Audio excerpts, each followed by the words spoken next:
Scully Productions.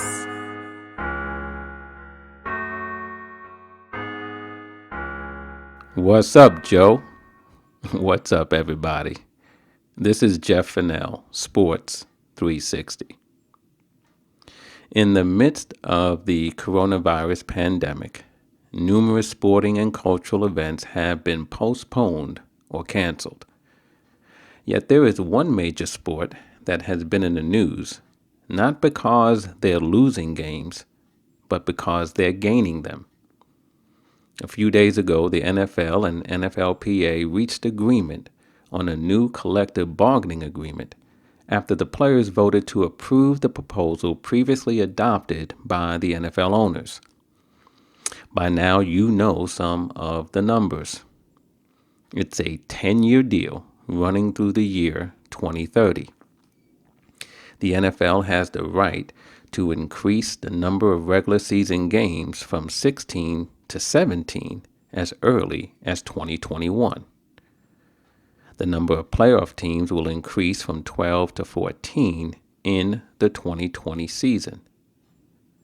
Player share of revenue also increases from 47% to 48% and to at least 48.5% in any season with 17 regular season games. Minimum salaries are also increased, roster sizes and practice squads are expanded, player benefits are enhanced, and there's also an increase in the salary cap. There's more to the deal, of course, but no matter how impressive these numbers may be to some, none of these numbers move me as much as the following numbers. 6-5.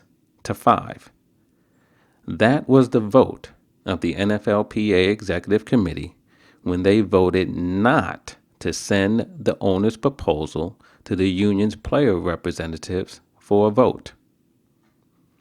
17-14-1.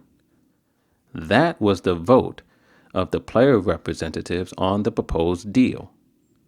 A vote that was preceded by loud public objections to the proposal by star players such as J.J. Watt, Aaron Rodgers, Richard Sherman, Russell Wilson, and others. 51.5%. That is the percentage of the general player membership who voted to approve the deal. For those for whom math is not a favorite subject, this means that 48.5% of the players voted against this deal. In raw numbers, 1,019 players voted in favor of the deal, while 959 players voted against it.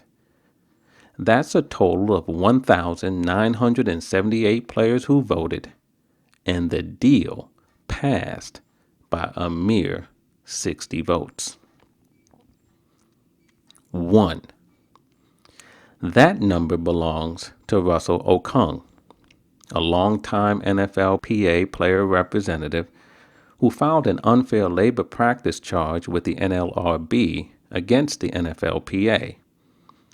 In that charge, Okung alleged that the union negotiated in bad faith. Now, I began my legal career at the NLRB in the mid-90s as a field attorney, and I know that any union member can file a charge against his or her union at any time. The filing of a charge, standing alone, doesn't prove anything. But in the current environment, where player dissatisfaction with the deal and the process is plainly evident, the filing of this unfair labor practice charge by Russell Okung should not be overlooked. In addition to the numbers I just cited, it is no secret that the NFLPA's relationship with its agents is not the best. The bitter waters there run deep. You can be sure that behind every high-profile player and not so high-profile player who has come out against this deal, there are high-profile agents with no love lost for the PA who are standing shoulder to shoulder with their disgruntled clients. So, while others may rejoice at the deal being reached, my eyes look toward the horizon, and I can't help but see storm clouds gathering. At a time when we all need some good news, I'm not trying to dampen anyone's parade. There's no escaping, however, that there is a measure of unrest among NFL players and perhaps their agents over the recently concluded deal with the NFL. I'm sure the NFLPA Executive Director DeMaurice Smith and his staff are working on all fronts to increase understanding and unity in the camp.